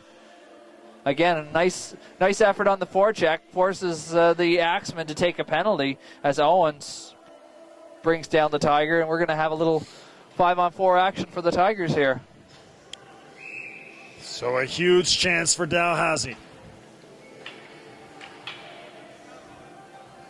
Tiberge out there with Ivanko. Walsh, Vandal on the blue line, and McCaskill rounding out your Tigers power play 5. Pass a little bit too far, but now in stride comes Vandal. Tiberge scored the second goal. Dump behind the net. Morin gets there, leaves it for Axemen. He'll dump it out. Wendell Vi comes out to play it. In on the forecheck is Gaynor. He'll change. And Anderson out there now for Acadia. Here comes Vandal. Far side for McCaskill. Dumps it in. Morin, the first one on it. Pestered by Walsh.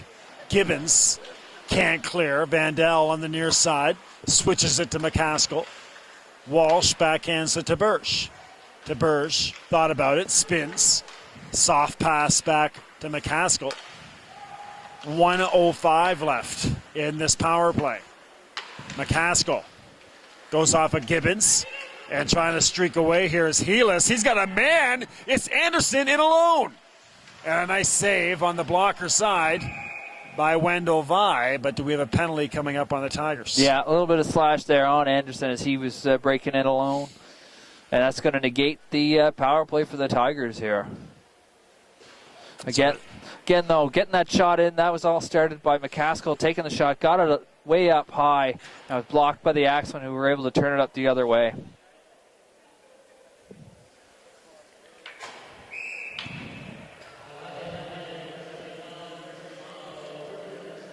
So 52 seconds of 4-on-4 hockey.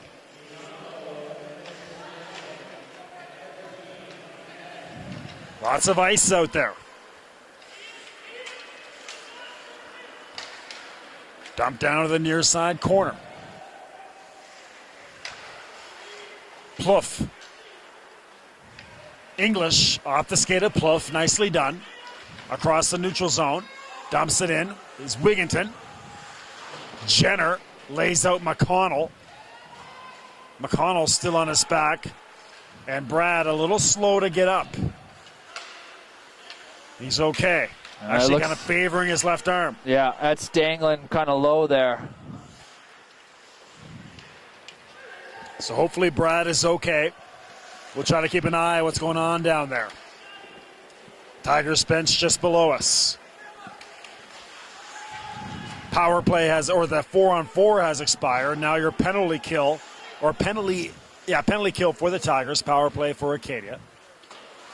Far side there for Thompson.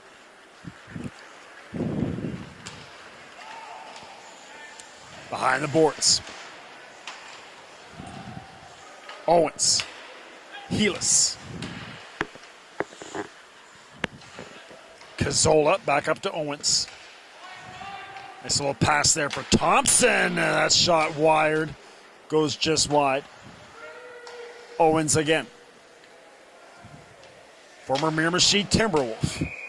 That shot right on again. Saved by Wendell. Here's your correction.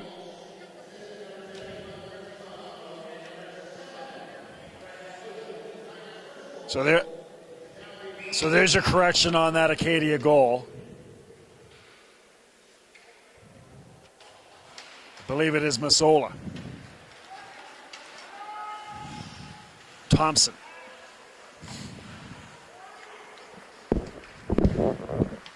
Spinning is Owens. He's a former CIS All-Canadian. Cazzola into space. That shot goes just wide. Gets past Owens.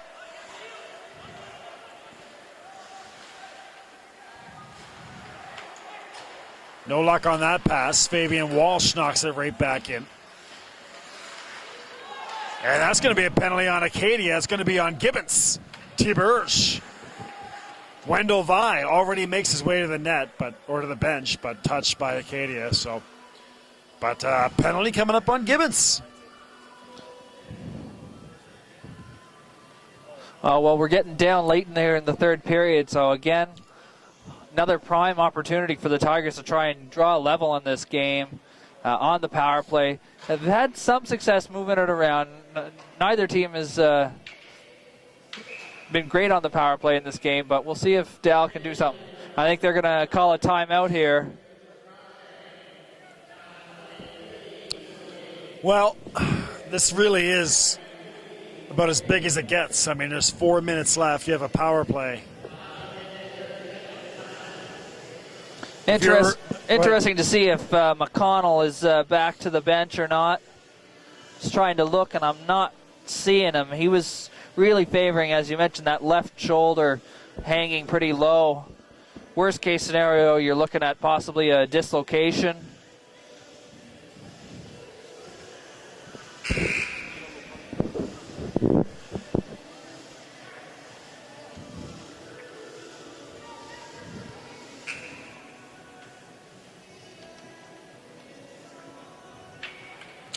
All right, well, 7-1. UNB leads Moncton. 1-1. St. Thomas tied with UPI. 3-2 here in Halifax. Acadia leads the Tigers. Tigers on a power play. McCaskill shakes off Gaynor.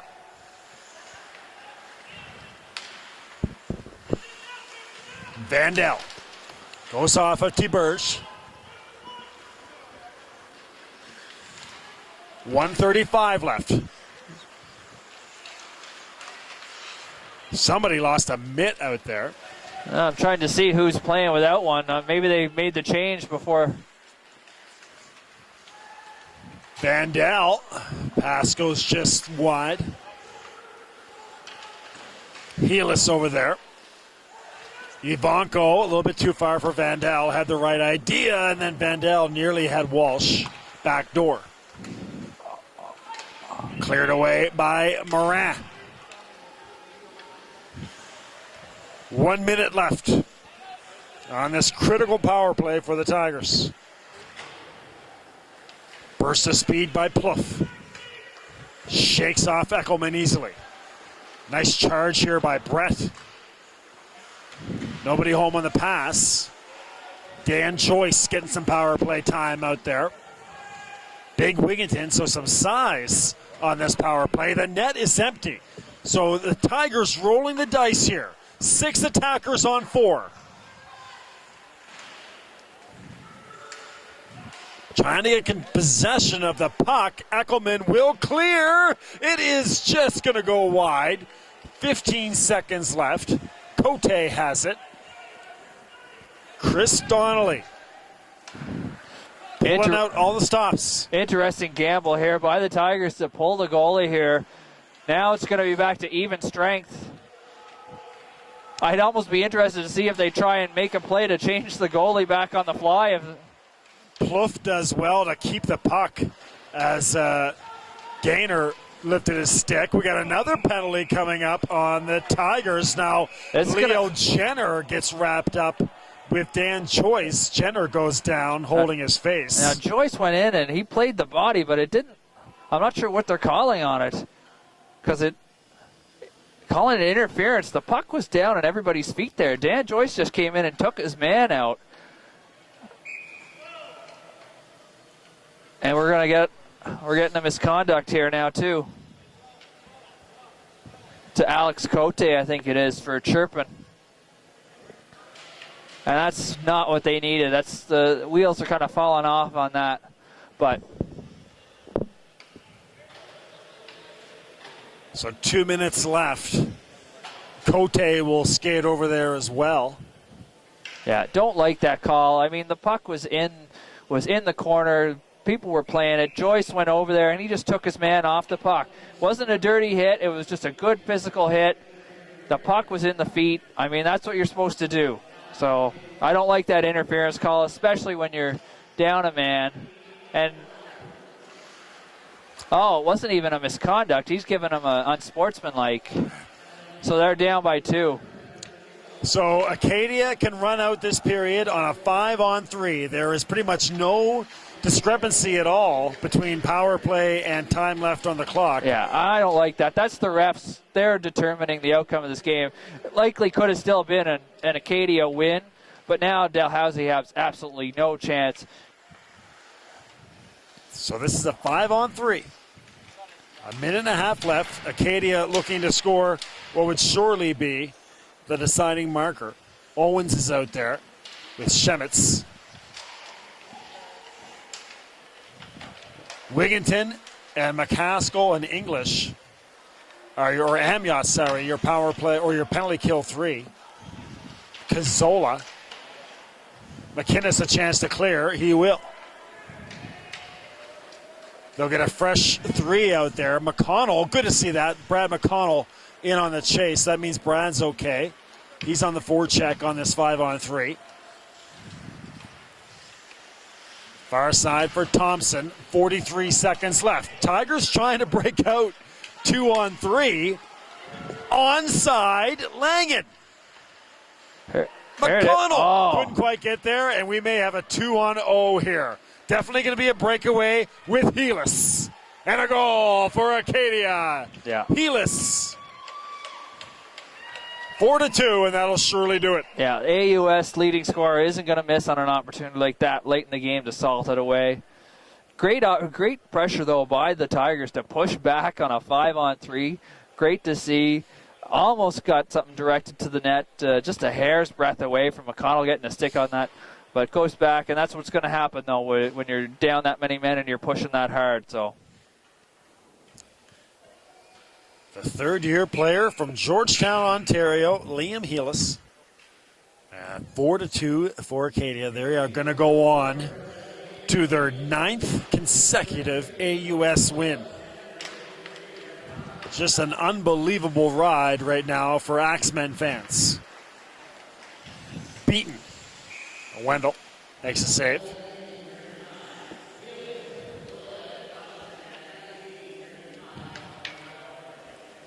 "17 seconds left here. It's been a good one. Tigers hung in there with the number 4 team in the country. The first place Acadia Axemen. UNB is going to roll to victory in Fredericton. But Acadia wins as well, so they'll stay in first place. Acadia victorious 4-2. Stick around, we'll have your player of the game announcement. And your final stats.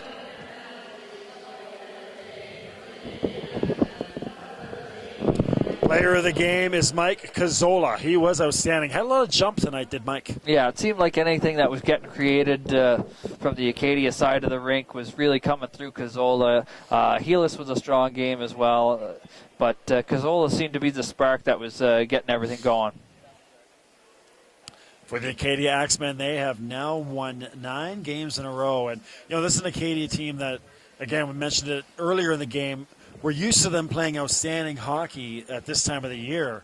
But right now, they're really taking it to another level. 9 in a row for this Acadia team. Yeah, really looking strong, coming in and taking the stranglehold on this AUS conference right now. I think they really wanted to show that. A lot of the talk always goes to UNB and to SMU early in the season about who's going to be taking it home. I think Acadia is really trying to send a message to the rest of the league. Said, look, we're strong and we're going to take this conference this year.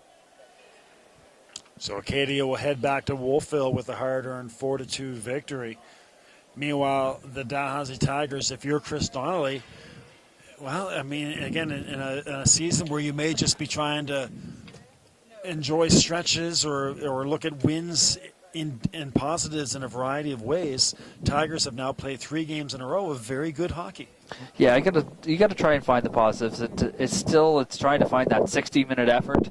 They showed glimpses tonight. It really seemed like they when they get energized or they kind of get a burr under their saddle. They kind of pushed a little harder. They got on the forecheck. You even saw with that 5-on-3. I think they were a little annoyed with that call, and they tried to push back, and it seemed to work. They seemed to get their legs moving a little bit quicker. They started getting a few more shots towards the net. They just got to try and see if they can find a way to generate those chances for the rest of the hockey game. And also the return of P.A. Vandell tonight was huge for the Tigers. And the Tigers team that, there's some depth there. Everybody plays. Nobody gets buried on the bench. It's a Tigers team where it's they get contributions from all 20 guys out there. Yeah, you can see that. You could see that from early on in the season. Some of the guys that have kind of stepped up from a bit more of the role player type slots that they had earlier on in the year. You look at a guy like Ivanko, who really seems to generate on both sides of the puck, very strong on the puck, creates a lot of energy out there, and he's the one that kind of generated that one of the goals there for them tonight. So they're going to need an effort from everybody up and down the lineup if they're going to compete. Patrick Daly, thank you very much, Patrick, cheering on Uncle Patty. Cheering on his nephew, Liam Heelis. Thank you very much, Uncle Patty. Cheering on his nephew, Liam Healy. That's our final email of the night. Joel McDougall, outstanding stuff, my friends. Thank you. Thanks for having me. One of the great local sports writers and broadcasters. You can follow him on Twitter, highly_touted. That's all one or two words, highly_touted on Twitter to follow Joel. Well, friends, thank you so much for being with us. Another night with the Tigers here. A good effort tonight from Chris Donnelly's Tigers, but coming up just a little bit short, 4-2 to the number 4 ranked and conference leading Acadia Axemen. Thanks for all the tweets and emails throughout the evening. Great to hear from everybody. We'll see you next time here on Tigers TV. The final score from the Forum, Acadia 4, Dalhousie 2. Friends, have yourselves an outstanding evening.